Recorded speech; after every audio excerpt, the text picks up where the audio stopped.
নিষ্পেষিত মানুষের জন্য। বাংলাদেশের কোনো আইনি বড় লোকদের জন্য নয়, ধনীদের জন্য নয়। বাংলাদেশে গুলশানে দাঁড়িয়ে যদি কোনো একজন গুলশানের সিগন্যালে দাঁড়িয়ে একজন বলে যে তুমি আমাকে কেন সিগন্যাল অমান্য করতে দিলা না, তোমাকে আমি একদিনের ভিতর ট্রান্সফার করবো, আমরা দেখি ট্রান্সফার আসলেই হয়ে গেছে। এই আইন গুলশান, বনানী কিংবা ধানমন্ডিতে থাকা বাড়ির মালিকদের জন্য না। আমরা যারা বিভিন্ন জায়গায় 5,000 10,000 টাকা আমাদের যে শ্রমিক পরিবাররা যারা হচ্ছে ছোট ছোট ঘরে থাকে, কুড়ে ঘরে থাকে, তাদের জন্য এই সকল আইন। আমাদের বাংলাদেশের সরাসরি কৃষির সাথে জড়িত আছে 37% মানুষ, অথচ কৃষি পণ্য যদি হচ্ছে আমাদের উত্তরবঙ্গে উৎপাদিত হয়, সেখানে দাম পাওয়া যায় না, ফুলকপির দাম পাওয়া যায় না 5 টাকা 10 টাকা, ঢাকায় আইন আমরা 40 টাকা কিনতে হয়। এই পুরোটা মধ্যস্বত্বভোগীদের হাতে, চাঁদাবাজদের হাতে, পরিবহন সিন্ডিকেটের হাতে, অথচ মুক্তি মেলে না। আমি দেখি আমার শ্রমিকরা, ছেলে ভাইয়েরা মাছের সিজনে বিভিন্ন মাছ আনে, মাছের শুটকি করে, সেই মাছ আমরা যখন সেই শুটকি হাতে গিয়ে আমার অঞ্চলে গিয়ে দেখি 1 মণ বিক্রি হয় 30,000 টাকা। আর ঢাকায় আইসা দেখি এই শুটকির দাম 1 কেজি 3,000 টাকা। এটাই বাংলাদেশের মধ্যস্বত্বভোগীরা এভাবে আমাদের দেশটাকে লুটপাট করে খাচ্ছে। এই টাকা তারা যেভাবে ইনকাম করে যদি দেশে রাখতো তাও কোনো সমস্যা ছিল না, কিন্তু দেখা যায় কানাডায় সবচাইতে বেশি, বেগমপাড়ায় সবচাইতে বেশি উপমহাদেশের মধ্যে ঘর বাড়ি কাদের, এই বাঙালিদেরই। এরপরে এই বাঙালিরাই যখন যে ক্ষমতায় আসে মঞ্চে দাঁড়িয়ে বলে আমি চোর নহে, আমি তো ভালো সাধু, তোমাদের হয়ে কাজ করতে এসেছি। তাহলে চোরকে? আওয়ামী লীগ আসলে আওয়ামী লীগও চুরি করে না, বিএনপি আসলে বিএনপিও চুরি করে না, অন্য দল জাতীয় পার্টি ছিল সেও চুরি করে নাই। তাহলে এত বেগমপাড়া, এত ঘর বাড়ি সেখানে হলো কোত্থেকে?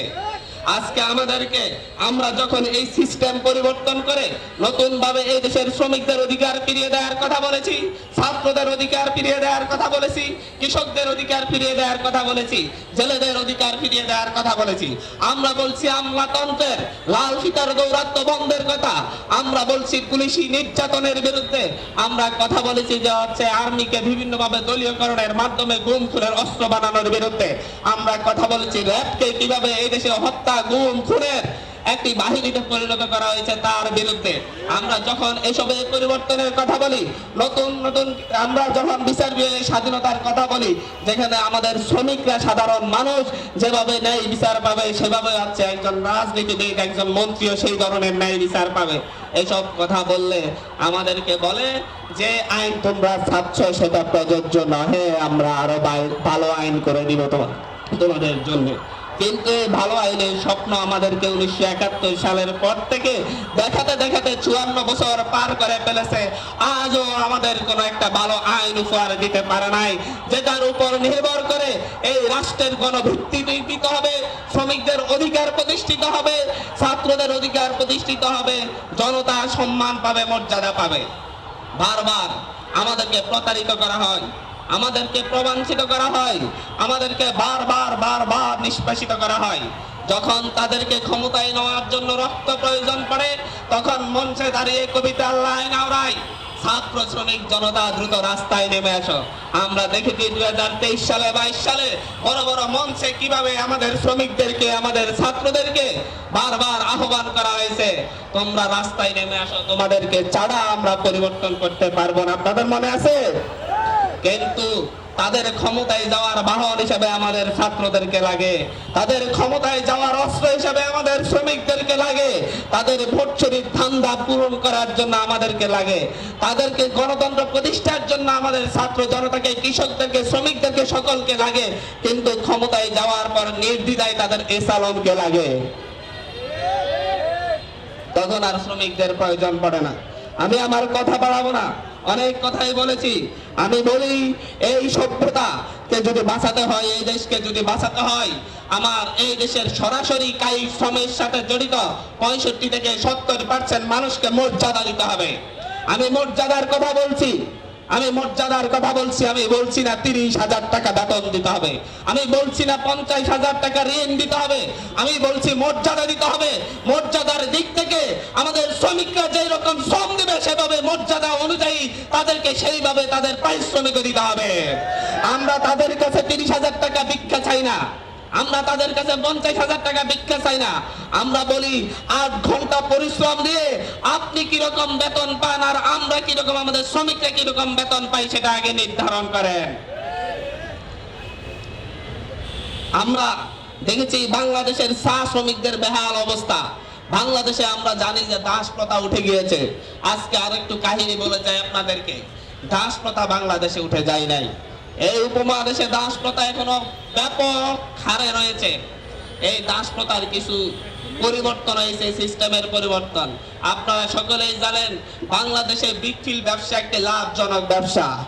বড় বড় রাজনৈতিক নেতারা কেউ একবার চেয়ারম্যান হইলেই তারপরে সাথে সাথে একটা বিক্রিল দাঁড় করায় ফেলে, একজন মেয়র হইলেই সাথে সাথে একটা বিক্রিল দাঁড় করায় ফেলে। বাংলাদেশে মনে হয় কম এমপি পাওয়া যাবে যাদের 2-4টা বিক্রিল রয়েছে। জানেন তো বিক্রিলে যারা শ্রম দেয় তারা কিভাবে দেয়? 1 বছর আগে 6 মাস শ্রম দেওয়ার জন্য তাদের হাতে 50,000 1 লাখ টাকা তুলে দেওয়া হয় এবং এই 6 মাসের জন্য তাদেরকে কিনে নেওয়া হয়।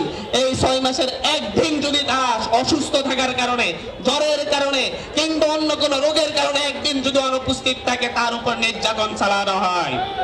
এইরকম অহরহ ঘটনা রয়েছে।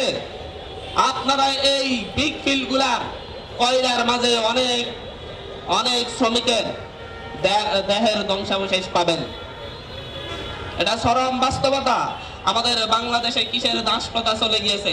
দাস প্রথা যদি দেখতে চান উত্তরবঙ্গের সেই চা বাগান গুলাতে যান। শ্রমিকদেরকে জিম্মি করে তাদের কোনো পড়াশোনার ব্যবস্থা রাখা হয় না, তাদের খাবারের ব্যবস্থা রাখা হয় না। খাইতে হইলে আমার এখানে কাজ করে খাইতে হবে, থাকতে হলে আমার বাগানে কাজ করতে হবে, এটাই নিয়ম, এটাই নীতি। এবং এই দাসদেরকে ব্যবহার করে যুগের পর যুগ, প্রজন্ম থেকে প্রজন্মে মাত্র 130 টাকা ডেইলি, 12 ঘন্টা করে তাদেরকে খাটানো হয় মাত্র 130 টাকার বিনিময়ে। এটাই বাংলাদেশ। এইরকম বহু দাস প্রথা আমাদের দেশে রয়েছে।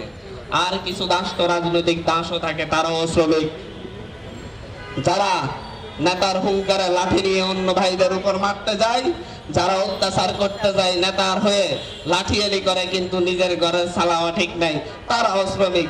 সর্বশেষ সেই সকল লাঠিয়াল তেল বা সাদাবাজ শ্রমিকদের জন্য দোয়া করি তারা যেন সুপথে ফিরে আসে।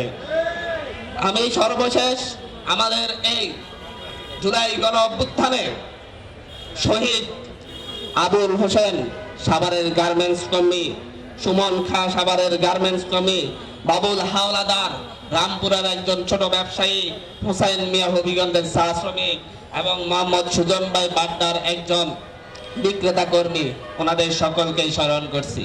294 জন শ্রমিক শহীদ হয়েছেন, তাদেরকে নিয়ে আরেকটি প্রোগ্রাম চাই।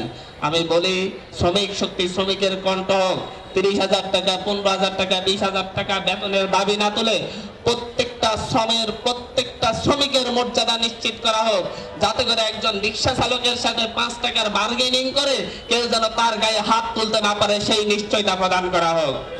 যাতে করে একজন ছেলের যে নদী থেকে মাছ ধরে আনলে তার মাছ জোর করে কোন রাজনীতিবিদ কিংবা কোন মাফিয়া জোর করে নিয়ে যেতে না পারে কম দাম দিয়ে, সেই মর্যাদা তার নিশ্চিত করা হোক। এই নিশ্চয়তা দিতে পারলেই আমরা বাঙালিরা মানুষ হব। সর্বশেষ আমরা সবাই যেন দেশের হয়ে কাজ করতে পারি, সেই শুভকামনা রেখে, সেই দোয়া রেখে আমি শেষ করছি। শ্রমিকরা মজদুর নহে, শ্রমিকরা আমাদের শক্তি, শ্রমিকরা আমাদের মর্যাদা উঁচু করে দাঁড়ায়। আমরা যখন যদি একটু উঁচুতে দাঁড়াতে হয় তখন আমাদের শ্রমিকদেরই লাগে আমাদের উঁচুতে দাঁড়িয়ে বক্তব্য দেওয়ার জন্য মঞ্চটাও শ্রমিকরাই তৈরি করে দেয়। সেই জায়গা থেকে মহান মে দিবসে শ্রমিকদেরকে স্যালুট জানাচ্ছি, স্যালুট দিবেন আমাদের। ধন্যবাদ। আসসালামু আলাইকুম রহমতুল্লাহ।